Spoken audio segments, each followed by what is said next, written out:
Howdy, Bonehead for the Better Podcast, and this weekend on pre-order, Games Workshop dropped one of the most brilliant and exciting additions to the 40k universe that they've done in a very long time. In fact, I can't think of anything they added that was this exciting since they did the Zote and the Amble for Blackstone Fortress. However, there's two reasons that I think the release of the Exodites could be much, much better.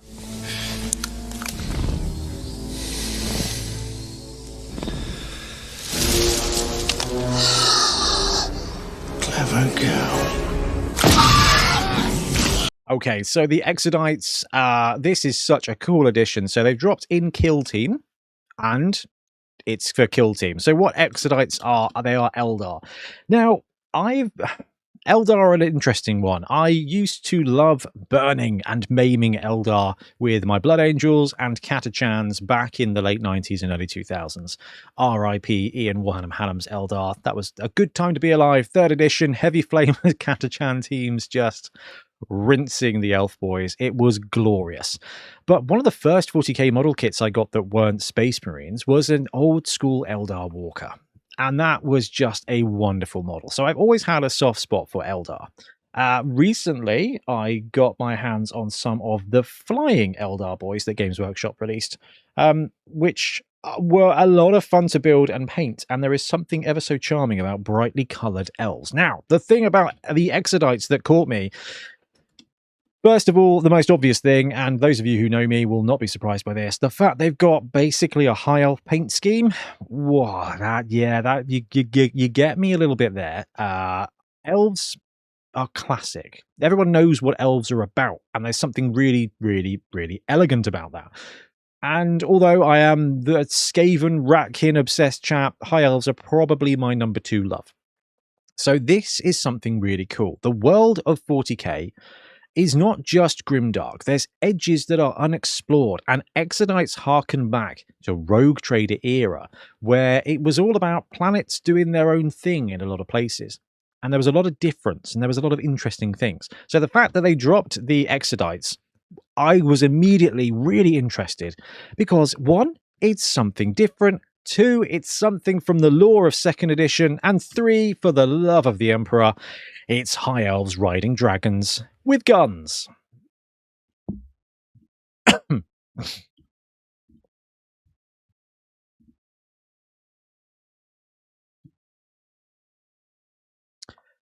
So they brought back these models, and there's 2 things to kind of talk about why I think it's pretty obvious that this could have been done better. First of all, they brought them back as... No, actually, do you know what? Look. The models are gorgeous. They've done a great job hyping it up. The box itself looks really great. The fact that you can take 3 of these Dragon Rider guys and take them against a solo or co-op enemy of orcs is just wicked. The terrain's great. In fact, they dropped an article on how to build your own little... Like, they gave you templates. And then they dropped rules for 40k for them. And just, like, look at the cinematic there. Look at that dynamic shot. It looks so cool. Like, it looks really cool. You've got something that's really interesting and really different in 40k for the first time, and that is really wicked. The problem is, it's sold out, and it's sold out everywhere, which is the first thing we're going to talk about, and we're not going to dwell on this because I planned this video before, and then this happened, which kind of changed my dynamic. Now, the reason it changed my dynamic is I actually wanted to buy this. I wanted to buy this box because I thought, all right, Exodites are something that's 40k that I'm actually quite interested in. I could see myself picking this up and playing this, adding some Eldar. Maybe this could be the start of me journeying into 40k. And I'm not going to lie to you, since 11th edition dropped or was being brewed up, I've been looking for an excuse. 40k is the biggest wargame out there, and it is rich in the way of vibe and theme. The game, I'm not sure about. I've not played it since, 8th, 9th edition? So I'm not really know. Like, it would have been a really cool thing. The models are great, and worst case scenario, there's always 1-page rules. So, great models, and if the game's not brilliant, I know a game you can use them for. But like I said, it is sold out everywhere, and I thought this would be one of those really fun solo co-op games I could film for the channel and just have a really good time playing the games out. That is not going to be the case, but if you do know of anywhere that's still got a copy or two, or maybe you're sitting on a spare copy, do reach out to me, ben@boneheadpodcast.com, because it would be really great to pick one of these up, because the models look fantastic, and the fact there's kind of like a solo co-op game in there, I find that very, very, very tantalizing. But that actually wasn't what I wanted to talk about today, although I had to mention it, right? So, Exodites. It's a very cool thing, but the thing I think Games Workshop missed out on, and I'm not commercially aware. I don't know. In my last job, I spent a lot of time looking at the retail implications of things, and I feel like there was an opportunity here to do something a bit different from Games Workshop. Now, the reason they haven't is because actually I think you can see from the strategy of the company, and fair play to them, the best thing to do is just aim for a solid state of lots of money instead of spikes of loads of money. Okay, and that's absolutely fine. We're seeing that with their release schedule, and honestly, the whole release of Warhammer 40k 11th edition, it wasn't a spike. It wasn't like a bucket of water hitting the ground. It was just a dribble that actually just made everything a bit wet again, and that's totally okay. But Exodites, this is the big thing. There's so much more than just 3 dragon riders and a couple of lizard dogs, right? If we look back at the history of Exodites, like, you've got this jungle vibe, you've got the dragons, you've got the elves, and it's cool that the box makes 2 different types, where you've got the dragon riders, who are like the lance boys, and then you've got the hero unit, which I think is a very clever thing to do, because you've got a mage, a sniper, and a champion. The champion in 40k connects, joins to the unit of spearmen, like of the unit of the muggles, which I think works really, really, really well, and I love that idea. It's a good bit of kit, and this is the first thing that I'm like, oh gosh, okay. So to get these guys, you need to buy a Kill Team box, which, as we've already discussed, is somewhat out of stock. Then you need to buy 2 of them to get access to 3 + 3, and that's bare 3. What you want is like 3 lots of 3 × 3, because you want 1 or 2 units of 3 lances with a champion attached, and then a mage over there and a sniper over there, because then you've got a bit of an Exodite vibe. And this is the crux of this matter, is this should have been, in my opinion, part of the 40k 11th edition release. And I don't just mean a dribble of a kill team. And I'm sure that they're like, do you know what? We know people are going to buy this, so let's make it last a while. What they could have done is launch this edition with a brand new army. And we see this in so many of the Games Workshop starter sets. Blood Bowl had two new teams in it when it dropped. Tomb Kings was a revitalized team. And then you had Bretonnians, which, you know, was a retro callback team, was a team that they brought back into existence. I can't imagine anything as like archetypical of that as bringing the Space Marines and juicing them up, if you have to have Space Marines, and then having Exodites as a brand new faction to 40k. But a brand new faction is not one unit with a couple of characters. It's not enough. And we've seen that they do tend to release new factions with not a huge amount. When they dropped Votan for 40k, there wasn't really a huge amount you can do. And if you look over at the Age of Sigmar world, it was very slim pickings for the orcs, the Iron Orc, I don't know what they're called, sorry, not into AOS as much as I need to be just yet.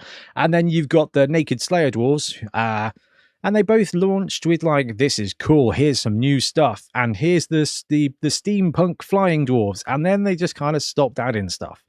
So you end up with these forces that don't have a huge amount of units. But even though I've got more than the Exodites, and I know that you know that I know that they know that you know that this is the plan. They drop the Exodites, there's some cool models, they sell out, it builds up hype.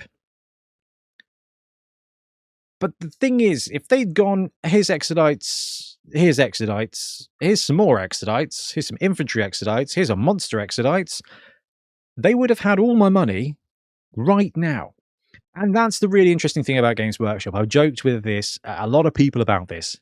The models are fantastic, but sometimes it just feels like they don't want my money.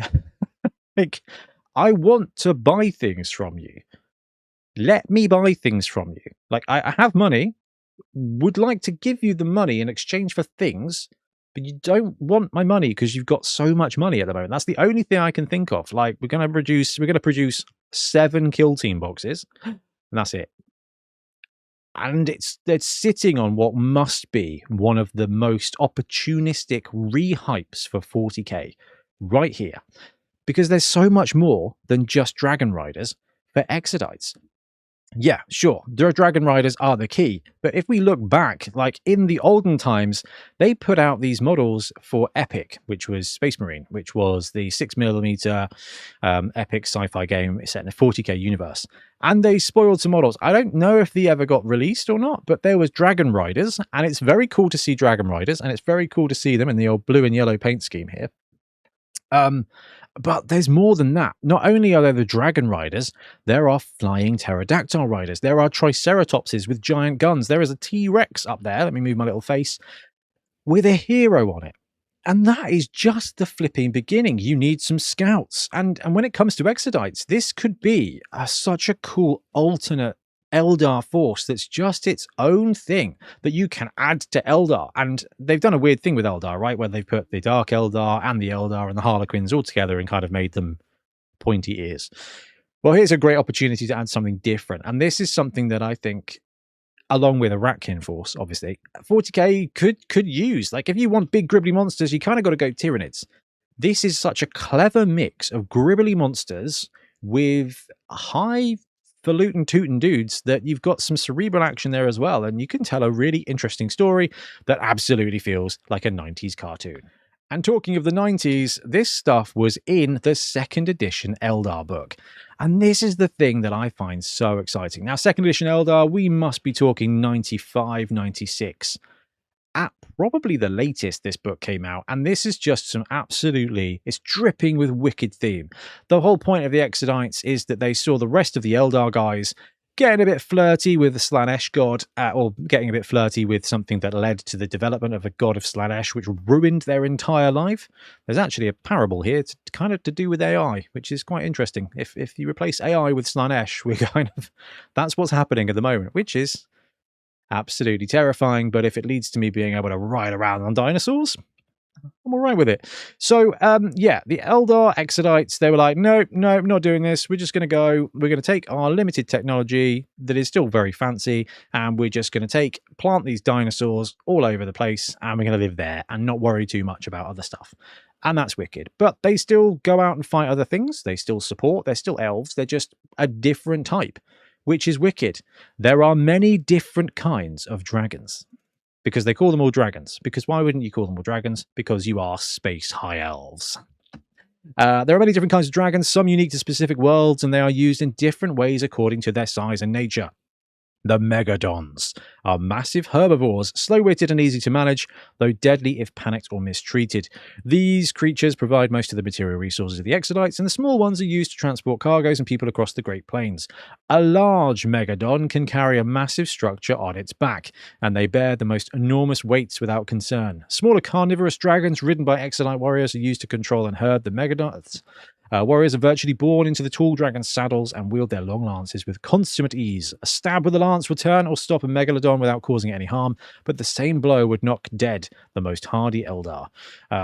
Warriors are an important part of the Exodite societies. Their role is to protect each community as well as to safeguard its beasts from predators. So, in the lore, we've got different types of dragons, i.e. the dinosaurs. You've got dragons, which are the bitey ones, and then you've got Megadons, which are the stompy ones. So you've got that kind of, if you just look over at the Lizardman range, you've got like the Triceratopsy style thing, you've got the Ankylodon style thing. Both of those guys, weapon platforms. Even flipping charging in combat unit. That would be incredible in 40k. Then you can have some bigger guys, bigger T-Rex. Like we've got the Dragon Riders from the Dragon Knights now. Bigger Dragon Knights. Immediately, you've got Hero. Absolutely fantastic. And that's before you even add in pterodactyl style things that they could do, which is just so cool and so different. And I think the thing for me is that would actually make 40k look very different. If you look at 40k at the moment, it is brown with some blue in it and maybe some green or yellow. That's it. And they're just like brown tanks, little guys. Let's add a bit of dynamism. It's why I'm always drawn to Tyranids, right? Not one, because they're like the bad guy, obviously, but two, because you've got big gribbly monsters and it looks fantastic. Imagine this. Knights riding dragons, running around, knights riding flying dragons, flying around, a couple of big beasties, a couple of units of like scouts that are a little bit more kind of barbarian looking than the Eldar scouts, although Eldar scouts are wicked. They're some of my favorite models. This is just so much that they could have done if they'd put this out as a force, and they are going to. When they put this out as a force, it's going to be phenomenal. But they just kind of mucked up on two little bits. One is they sold out everywhere immediately, which is not massively surprising. But two is they could have just dropped this as a brand new army at the beginning of the edition to revitalize 40k. But I wonder if this is entirely on purpose. Get the Exodites out. Test the waters. Not even test the waters, just start the fire. And then I think, my prediction, later this year, I really hope that this is what happens, is they drop Exodite units and more stuff for the army, because that is something that's really wicked. My fear is they're going to do with this what they did with some of the other kill team stuff, where they drop out some things and then it's 2 years. And that's my big fear here. And I want 40k to be fun and exciting and interesting. And what they're doing now by harking back to 2nd and 3rd edition with some of the old stuff, I think is working. And they are starting to target people like me. And do you know what? I think if you give me more elves riding dragons, I am very on board with that. Less elves riding kangaroos in fantasy. That was a miss. Give me elves riding dragons, and you've got a hit. Anyway, let me know what you think in the comments below, and we'll be back soon with more wargaming content. Happy gaming.